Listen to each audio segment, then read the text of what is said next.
Hello guys. हाँ, आज मैं आपको एक बड़ी इंटरेस्टिंग चीज़ बताऊंगा।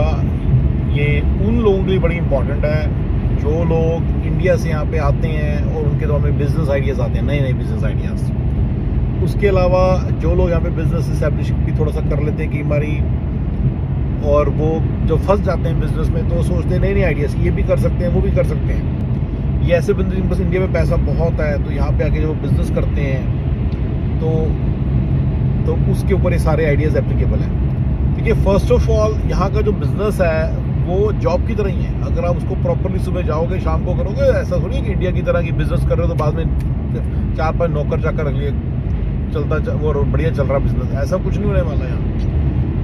आपको हमेशा खुद करना ही पड़ेगा and you may be the main engine. समझ रहे हो? गाड़ी आपने ले ली है, टैक्सी का बिजनेस किया तो आपको ड्राइवर भी बनना पड़ेगा। आप ये नहीं कह सकते ड्राइविंग नहीं मैं करूँगा आपसे, ड्राइविंग ये सारे करेंगे।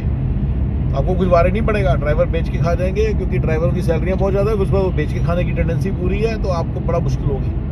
अगर आप रेस्टोरेंट खोलोगे तो आपको शेफ़ बनना पड़ेगा, अगर आप शेफ़ नहीं बनोगे तो प्रॉब्लम आएगी। रिमेंबर, ये सारी बातें आपको मैंने बताता रहता हूँ। रोहन विरदी जी इन्फ्लुएंसर बने हुए हैं, खुद ही जाते हैं, खुद ही वीडियोग्राफी करते हैं, खुद ही वीडियो एडिटिंग करते हैं। इंडिया की तरह नहीं है कि बिजनेस के अंदर जब आप इंडिया में जब बिजनेस में कुछ आइडिया आ जाए ना हाथ में और थोड़े पैसे हों तो इमीडिएटली स्केल करता है, क्योंकि वहाँ पे आपको सस्ती लेबर मिल जाती है। सिंपल शब्दों में बोला है तो सस्ती है वर्कफोर्स बहुत ज़्यादा। यहाँ वर्कफोर्स बहुत महंगी है तो आपको कभी भी स्केल नहीं कर पाओगे आप यहाँ की किसी बिजनेस को। लेकिन एट द सेम टाइम सारे बिजनेस इस तरह से बने कि आप अपनी सैलरी जरूर निकाल सकेंगे। आप काम करते हैं ना वहाँ पे तो अपनी सैलरी जरूर निकाल सकेंगे, क्योंकि जो इंडिया की ये जो जॉब्स हैं ये सारी फिर बंदा अगर तो ये कोई भी बिजनेस सस्टेन नहीं होगा अपने आप में। बिजनेस मॉडल सस्टेन नहीं हो पाएगा, वो बिजनेस ही बंद हो जाएगा अगर वो बंदा अपनी सैलरी भी नहीं निकाल पाएगा, ऊबर की सैलरी भी नहीं निकाल पाएगा, यानी कि 100-150 के और 120 के, और अगर बीवी भी लगी है तो 200 के, राइट, दोनों के मिला के 100 के, राइट। तो 200 के हिसाब से सारे बिजनेसेस निकाल पाएंगे, अदरवाइज बंदा ऊबर नहीं चला लेगा। क्लियर है? ठीक है, बंदा आराम से ऊबर चला सकता है ना। और ऊबर में याद रखिए मैंने 40-50 घंटे के पर वीक वाली लाइफ में अंदर बोला 100 के। अगर बंदा 60-70 की लाइफ पे आ जाए तो 150-170 कहीं नहीं गया। क्लियर है बात। सो यहाँ पे हर बिजनेस 170 आपको देगा। अगर आप रेस्टोरेंट का बिजनेस आपको 160-170 के देगा ही देगा। अगर आप कहोगे नहीं मैं रेस्टोरेंट के अंदर रुई बेचूंगा तो नहीं चलेगा। मतलब थोड़ा सा भी बेसिक सी गलतियां ना करो, जो सारे कर रहे हैं जैसे वैसे करो, आपका बिजनेस चलेगा ही चलेगा, कोई ऐसी बात नहीं है। लेकिन हेडेक बड़ी देगा। Business is a lot of headache here because labour cost is very high, you don't have the labour and labour के नखरे बड़े हैं। लेबर को पता है कि नीचे वेलफेयर है, कुछ थोड़ा सा नई जॉब चलेगी तो वेलफेयर मिल जाएगी। ज़्यादा कमाने की अगर थोड़ा सा कमाने की उनको हैवी कमाना ज़रूरी भी है। They know that they can always drive Uber, they are really not dependent on you. ठीक है ना? तो ये सारा बिजनेस के अंदर आप कभी उसको स्केल नहीं कर पाते हो। अब मैं अपने एक और पॉइंट पे आता हूँ जिसके लिए मैंने वीडियो बनाना स्टार्ट किया, इंश्योरेंस। इससे क्या होता है, बंदे का रेस्टोरेंट के दिमाग में आया, मैं ना ऐसा करता हूँ, मैं ये बाहर भी 1-2 चेयर्स लगा लेता हूँ। काफ़ी रेस्टोरेंट में लगा भी और रखी होती है। You have to always think in terms of whether insurance covers it. मैं इसको स्पेसिफिकली बताता हूँ। जैसे एग्जाम्पल के तौर पे आपने डे केयर खोला,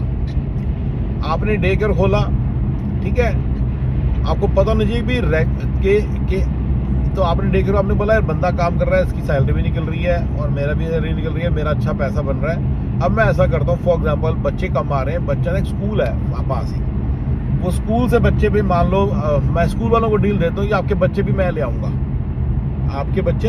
और आपके यहाँ पे अपने मैं डे केयर में उनको एडमिट इशू होता है। पेरेंट्स को ना बड़ा इशू रहता है कि स्कूल से 3 बजे जब छुट्टी हुई तो parent has to come get the kid and drop to the day care. आपके तो में आइडिया आया कि मैं बोलता हूँ घर स्कूल में बोलता हूँ अपने पेरेंट्स को बोल दो, बच्चों के पेरेंट्स को बोल दो कि भाई मैं पिक एंड ड्रॉप भी कर दूंगा। मैं शाम को आऊँगा 6 बजे और सारे 6-7 बच्चे जितने होंगे मैं अपनी बड़ी सी गाड़ी में आके सारे बच्चे अपने डे केयर ले जाऊँगा। और एंड यू मे थिंक कि आज से आपके बच्चों की इंक्रीज हो जाएगी। ये आपकी स्ट्रैटेजी है मान लो। मैं इस पर क्योंकि ये हुआ था सामने तो इसलिए मुझे बहुत अच्छे से पता है क्या इसमें क्या है कि आपको भी इंश्योरेंस से परमिशन लेनी है कि भाई इंश्योरेंस तुम कवर करोगे उस ट्रिप को, मैं पिक एंड ड्रॉप करूंगा जो अपनी गाड़ी में, आप अपनी गाड़ी में जा रहे हो। यही है आपको इंश्योरेंस आपके बिजनेस में क्या फिजिबल है क्या फिजिबल नहीं है उसकी एक बाउंड्री बना देता है।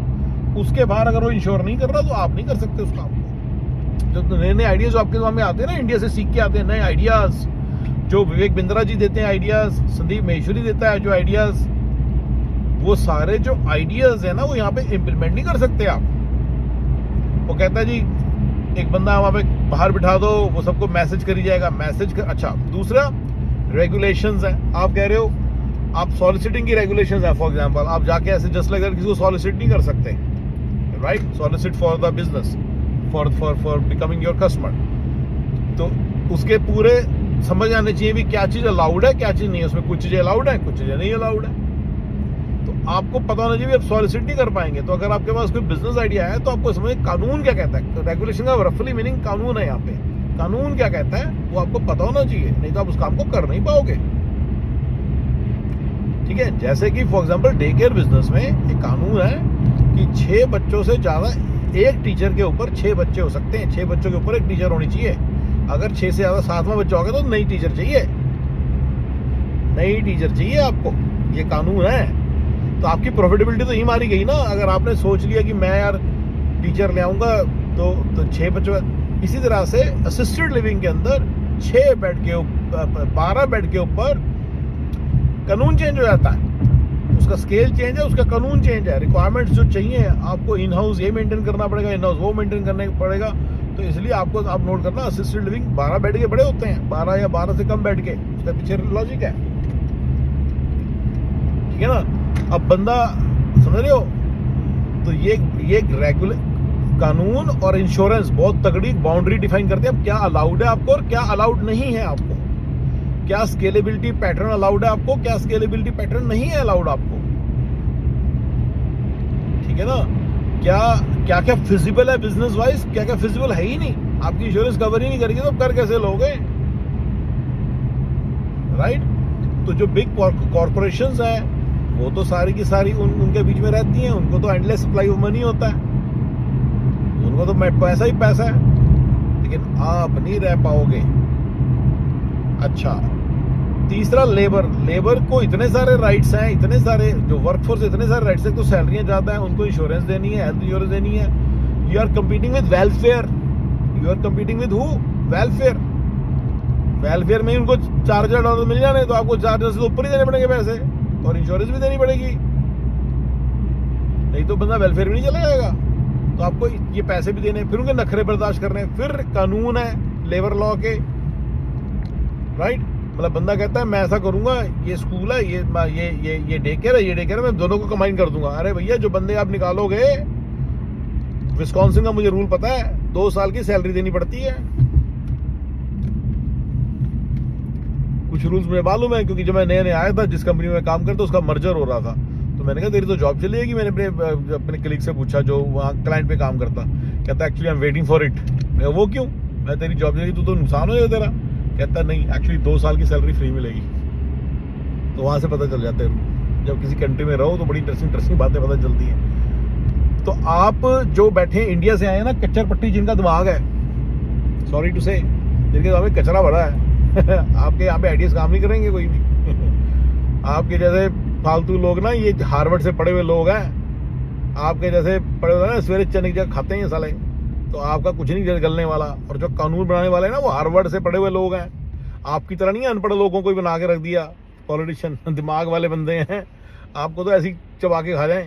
आप ऐसे जो चालू फिरते ना, काफी लोगों के दिमाग में बड़ा आता है, मैं बिजनेस करूंगा, मेरे और ये तो ये कर ही नहीं रहा, देखो मैं तो ये भी कर सकता हूँ। मैं उन लोगों को आंसर दे रहा हूँ जो लोग नए आते हैं, ये तो क्या तो ट्राई नहीं कर रहा, इंडिया में चाय के साथ हम कॉफी भी बेचेंगे, हम चाय के साथ कॉफी बेचेंगे। अरे भैया, तेरी इंश्योरेंस अलाउ ही नहीं करेगी।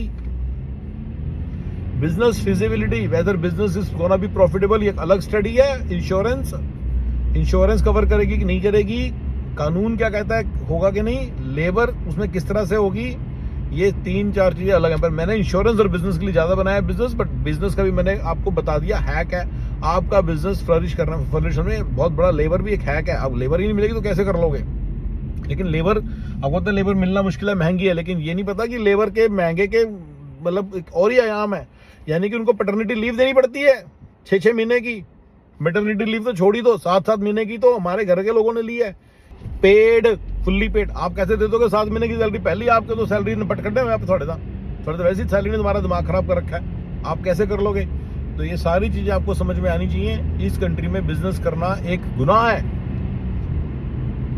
इस कंट्री में बिजनेस करना एक गुनाह है, एक क्राइम है।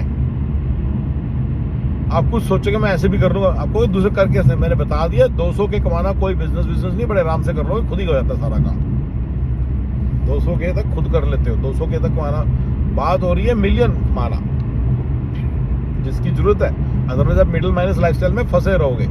सो ये मेरा उन लोगों के लिए है जो यहाँ पे नए आए हैं, जो लोग बिजनेस करना चाह रहे हैं, जो 4-5 महीने साल हुए हैं, जिनको जो बिजनेस करना चाह रहे हैं, जॉब से तंग आ गए हैं, वो उनके आइडियाज आते हैं नए। ये नए आइडियाज को अपनी जेब में डालो और वो एक पुड़िया में डालो और गंदी नाली में फेंक दो। ये सारे आइडियाज, इनकी कोई वैल्यू नहीं है इस कंट्री में, आपके ये उल्टे सीधे आइडियाज की। ये मैं बात करूँ ट्रेडिशनल बिजनेस के आइडियाज की, ठीक है ना। और गाइस, थैंक्स, बाय बाय।